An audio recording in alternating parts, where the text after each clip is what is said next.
แม่คิดฮอดลูกเคยบ่ คิดฮอดอยู่ลูกเคยจองตั๋วเครื่องบินไว้แล้วเด้อันสิไปหายามสงกรานต์ บ้านเขา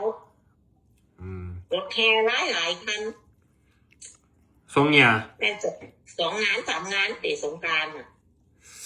โอ้ตื่นเต้นต้องมารับก่อนสิ่งพ่องานบวชเขา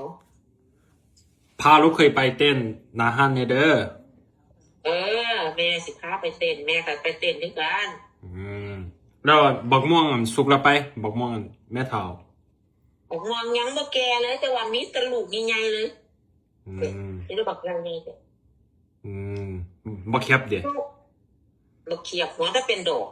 หัวเป็นเด็กเป็นดอกบ่สุกง่ายติ แต่ เดือนหน้า ดอกเต็มอยู่ เดือนหน้าก็สิบ่สุกติบักเขียบ บ่เลยบักเขียบผู้ใดเดือน8 เดือน9ก็สิ มี